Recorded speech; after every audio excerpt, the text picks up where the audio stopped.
Everyone, I am Manisha Singh. Welcome back to my channel the soul speaks. ये video है मेरी Thailand trip का blog number 2, जो मेरी ट्रिप का पार्ट 2 भी था, जब मैं अपने फ्रेंड को बाय बाय बोल के और नॉर्थ गई थाईलैंड में, यानी कि चियांग माई और पाई, जहाँ पे मैंने कुछ 7-8 दिन बिताए। फिर उसके बाद back to Bangkok, back to Bombay. Let's get started. Bangkok से ओवरनाइट ट्रेन लेके मैं पहुंची चियांग माई, और स्टेशन के जस्ट बाहर ही ऐसी काफ़ी शेयर्ड व्हीकल्स चल रही थी जो डायरेक्टली सेंटर तक पहुंच रही थी, और वहाँ पे मेरा हॉस्टल था। हॉस्टल के जस्ट बाहर मार्केट था जहाँ पे मैंने अपना ब्रेकफास्ट किया, कॉफ़ी डेली, क्योंकि वहाँ पे हॉस्टल से आधे दाम में कॉफ़ी मिलती थी। फिर मैं निकल गई वॉक पे। चियांग माई मेरी एक्सपेक्टेशन से काफ़ी बड़ी जगह थी, पर फिर भी वहाँ पे ऐसे चलते फिरते ऐसी जगह दिख जाना काफ़ी कॉमन था। चियांग माई में और ऐसे काफ़ी फेमस टेम्पल्स हैं। ये तो सिटी के अंदर था, बट काफ़ी सारे सिटी के बाहर हैं जहाँ जाने के लिए या तो आपको स्कूटी रेंट करनी पड़ेगी या फिर आपको शेयर्ड कैब्स लेनी होगी। ऐसे ही एक टेम्पल मैं अगले दिन गई, जो ये वहीं की फ़ोटो है। वो था बहुत सुंदर, बहुत ही पीसफुल था, बट ऑनेस्टली आते टाइम जो मैंने हाइक करी अकेले, और हाइक पे जो ऐसे शांत टेम्पल्स दिखे, वो मुझे ज़्यादा अच्छे लगे। ये चियांग माई का बहुत ही फेमस मार्केट है। वहाँ जो ओल्ड टाउन एरिया है, वहाँ पे मेन रोड पे ऐसे बहुत सारे आर्टिस्ट आते हैं, बहुत सारे प्रोडक्ट्स लेके, बहुत कुछ खाने के लिए होता है। ये वहाँ की एक छोटी सी गली थी, वहाँ पे ऐसे बहुत सारी गलियाँ थी। पर मैं ये सब देखने तो चियांग माई नहीं आई थी। मैं तो चियांग माई देखने आई थी ये जगह, जो मुझे लग रहा था मेरे हॉस्टल के बाजू में होगा, वॉक करके जाऊँगी, घूमूंगी। पर और सर्च करने के बाद पता चला ये जगह मेरे हॉस्टल से थी 99 किलोमीटर्स दूर। फिर अगले दिन मैंने स्कूटी रेंट करी और निकल गई वो जगह देखने, क्योंकि वो जगह थी मेरी प्रायोरिटी लिस्ट में नंबर 1। दोई इंथनॉन नेशनल पार्क काफ़ी बड़ी जगह थी, और एंट्रेंस टिकट बाकी नेशनल पार्क की तरह 300 बाहट था। पर अंदर काफ़ी कुछ है देखने के लिए, तो आई वुड एडवाइज़ अगर आप जा रहे हैं तो सुबह जल्दी जाएं। जैसे वहाँ पे बहुत सारे वाटरफॉल्स है, काफ़ी सारी हाइक्स है। ऑल्दो कोई भी बड़ी हाइक करने के लिए एक लोकल गाइड का होना मैंडेटरी है, पर हाइक्स के अलावा भी यहाँ पे पूरा दिन बिताने के लिए काफ़ी सारे ऑप्शंस हैं। जैसे कि ये वाटरफॉल जाने के लिए आपको एक डी टूर लेना पड़ेगा, आप काफ़ी टाइम स्पेंड कर सकते हैं वहाँ पे। और इसके अलावा जो ड्राइव है वो भी बहुत ही सुंदर है। जब मैं गई वहाँ पे, जो था जैन में, तब वहाँ पे चेरी ब्लॉसम भी हो रहा था, जो सिर्फ नॉर्थ ऑफ थाईलैंड में होता है, और जैन और फेब के महीने में होता है। यानी कि जिस रोड पे आप ड्राइव कर रहे होते हैं उसके बाजू में ऐसे पिंक कलर के ट्रीज़ रहते हैं, तो पूरा ड्राइव बहुत ही सूदिंग था। फिर मैं पहुंची टॉप पॉइंट पे, जो है थाईलैंड का सबसे हाईएस्ट पॉइंट भी है, और ये वो पॉइंट है जिसकी फ़ोटोज़ देख के मैं चियांग माई आई थी।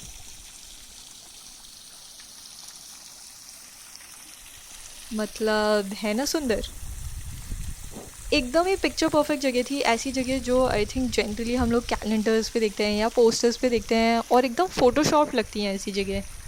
पर ये जगह सच में ऐसी ही परफेक्ट सी जगह है, पूरी मैन मेड है, पर बहुत ही वेल मेंटेन्ड है। यहाँ जाके लगा हाँ 100 किलोमीटर ड्राइव करना एकदम वर्थ इट था। इस टेंपल के जस्ट ऑपोजिट में और एक टेंपल का कंस्ट्रक्शन हो रहा था, ऐसे 2 हाई पॉइंट्स थे। तो उस टेंपल के जस्ट पीछे ये व्यू था वैली का, जो जो अगेन बहुत ही पीसफुल था। वहाँ पे मैं काफ़ी देर बैठी।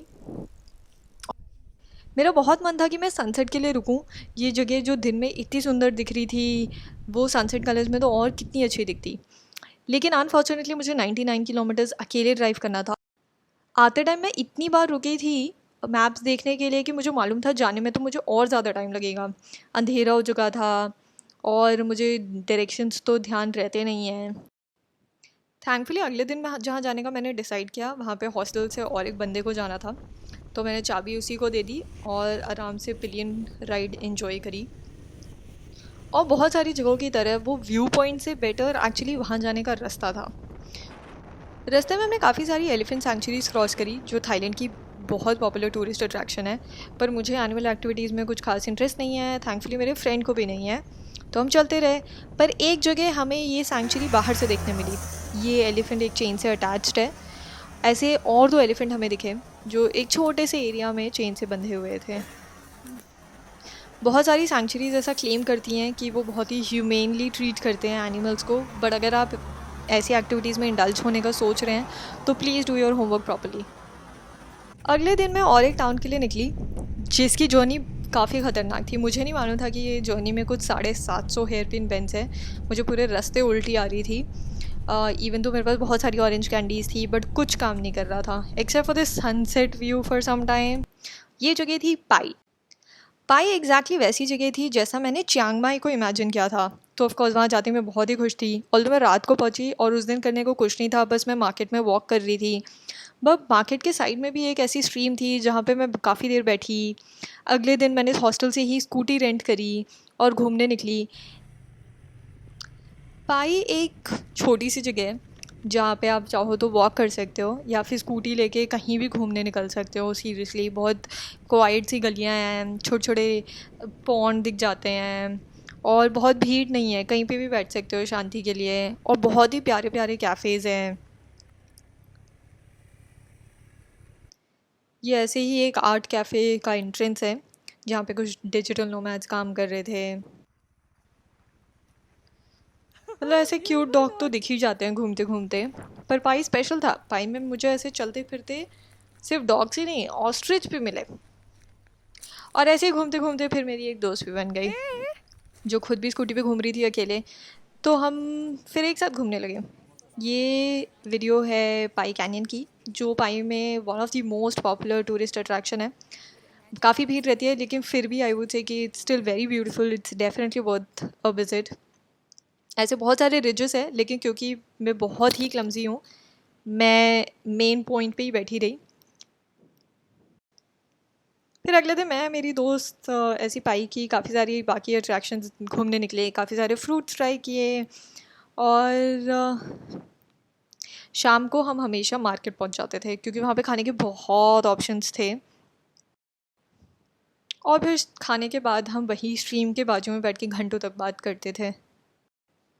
मुझे अकेले घूमने का ज़्यादा शौक़ इसलिए लगा क्योंकि मुझे सेम इंटरेस्ट वाले वो मिलते ही नहीं थे। Same interest, same enthusiasm.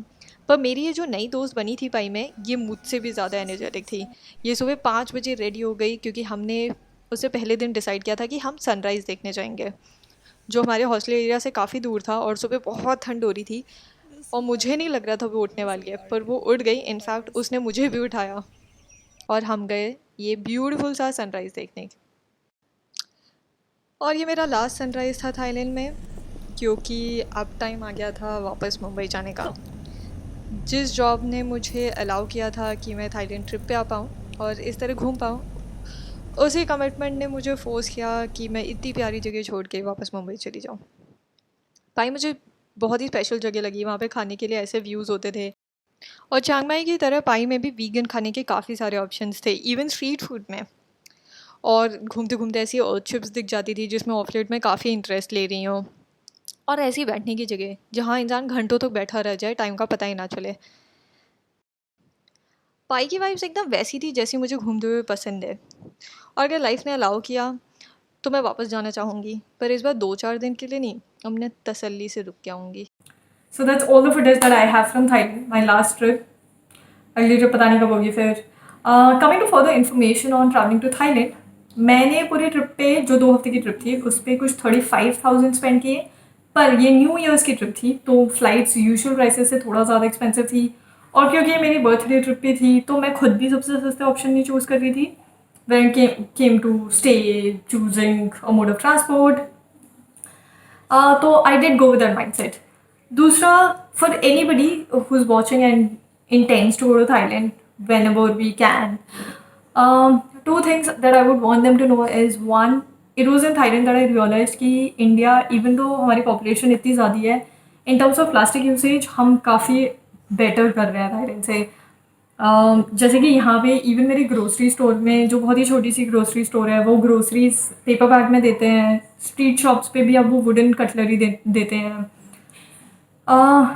पर थाईलैंड में बहुत बहुत एक्सेसिवली प्लास्टिक यूज़ होता है। जैसे अगर आप कॉफ़ी ऑर्डर करें वहाँ पे किसी स्ट्रीट शॉप पे, तो वो प्लास्टिक कप में कॉफ़ी देंगे, फिर उसके ऊपर एक प्लास्टिक कैप रहता है, उसमें एक प्लास्टिक स्ट्रॉ रहेगा और ये पूरा कुछ एक प्लास्टिक बैग में देता है।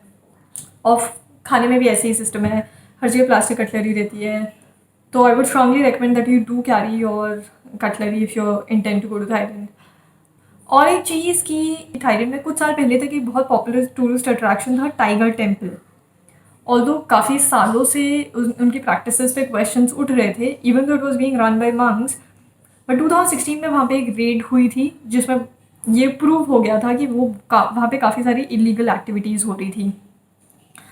पर थाईलैंड में अभी भी काफ़ी एनिमल एक्टिविटीज़ पॉपुलर है अमंग टूरिस्ट, तो if you do intend to participate in any such activities, I think the least you can do is read up on the place कि उनके ethos क्या है वो जगह के, उनकी जनरल प्रैक्टिसेस क्या है, बाकियों का रिव्यू पढ़ने की कोशिश करिए, क्योंकि एनिमल क्रूअल्टी अगर जहाँ पे पैसा अटैच होता है वहाँ पे होने की प्रोबेबिलिटी बढ़ जाती है। That's it. That's all I had to say on traveling to Thailand. If you have any feedback for me, please let me know. I hope इस वीडियो का ऑडियो अच्छा है, क्योंकि मैं पूरी वीडियो में फ़ैन ऑफ रखा था, तो I hope video quality better है। Thank you so much. Please let me know what's your feedback. Bye bye. Happy weekend.